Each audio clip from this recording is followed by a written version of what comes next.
Jangan lupa like, comment, and subscribe. Ikan ini mati ditabrak mobil. Ikan ini tidak menyangka dirinya bisa mati seperti ini. Seorang pria lalu mengambilnya, berniat memasaknya menjadikannya makanan. Namun ketika dia menaruh ikan itu di mobil, tiba-tiba ada raungan di kejauhan.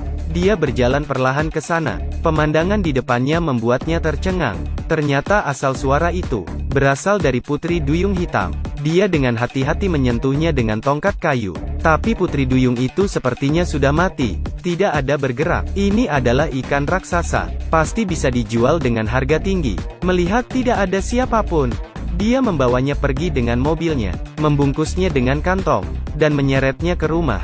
Agar Putri Duyung tetap segar, dia mengisi bak mandi dengan es batu, lalu memasukkan Putri Duyung itu. Bekas luka di wajahnya membuatnya merasa rendah diri. Sekarang dia akhirnya memiliki uang untuk operasi, dan bisa berkenalan dengan gadis-gadis di jalan. Mengingat hal ini, seketika membuatnya menari dan bernyanyi. Dia kemudian meminum sekaleng bir. Dan ketika sedang minum, suara di kamar mandi menarik perhatiannya. Begitu pintu dibuka, dia melihat Putri Duyung itu bergerak, membuat dia ketakutan dan memaku. Sampai Putri Duyung bangun dan melolong, baru membuatnya terbangun. Dia segera mengambil senapan di mobil. Tapi siapa tahu, ketika kembali ke kamar mandi, Putri Duyung itu menggigit kakinya, dan menyeretnya masuk. Jack bergulat dan ingin mengalahkannya. Tapi aku tidak menyangka ekor Putri Duyung itu sangat kuat, membuatnya terlempar. Bahkan lengannya tergigit. Untungnya, ada jaring ikan di sebelahnya. Setelah beberapa saat, dia berhasil memasang jaring pada Putri Duyung itu. Dia ingin membunuhnya.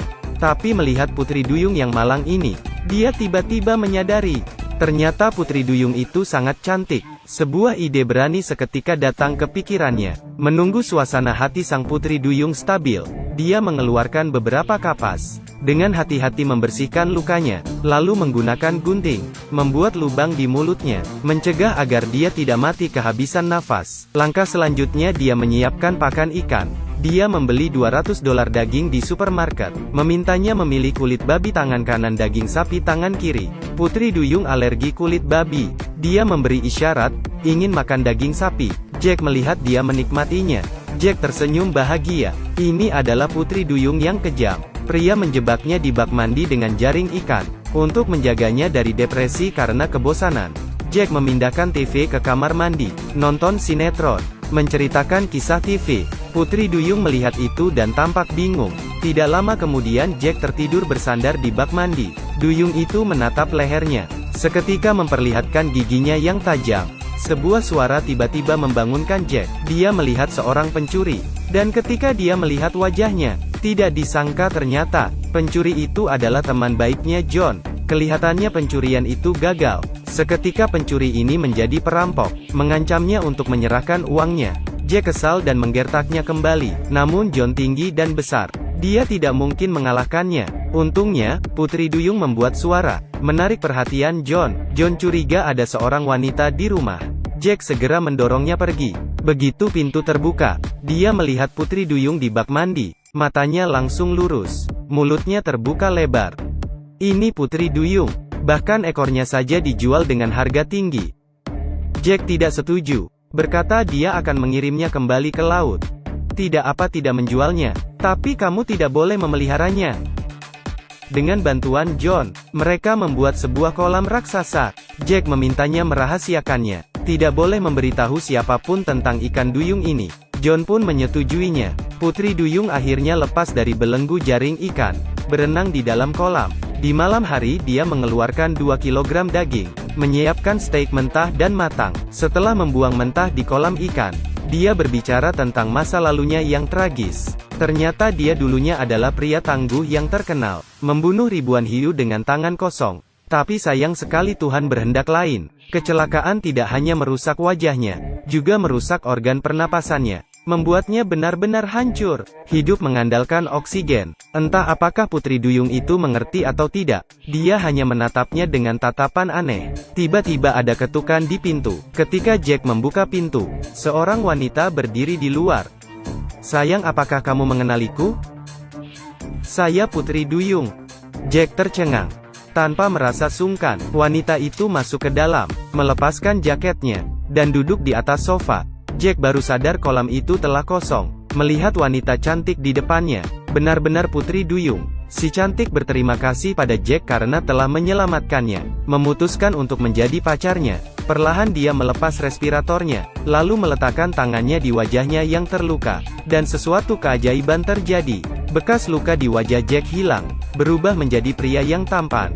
Dia mendekatkan wajahnya dan menggigit bibirnya. Adegan selanjutnya agak kejam. Kita lewati saja. 7 hari telah berlalu.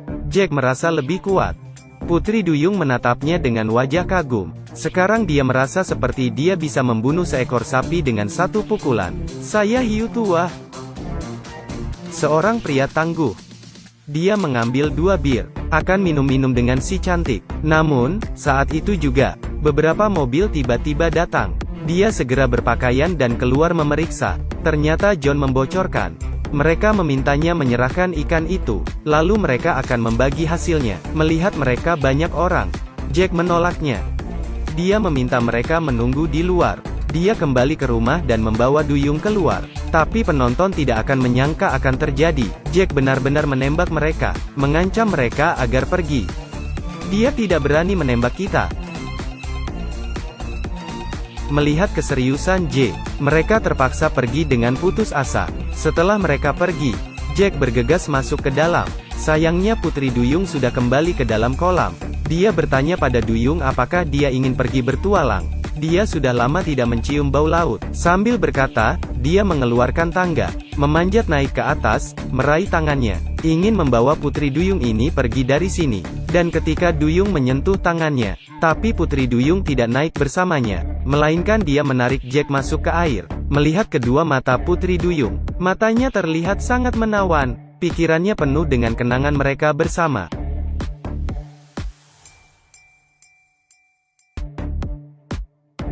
Ternyata Jack dihipnotis oleh Putri Duyung. Dia ini tidak menyembuhkannya. Kebahagiaan mereka juga palsu. Sebenarnya tidak, wanita itu tidak ada. Bisa dilihat ketika dia keluar menemui John. Luka di wajahnya masih ada. Ini adalah perbuatan Putri Duyung itu. Tujuannya adalah untuk memangsa Jack. Baiklah, cerita berakhir sampai di sini.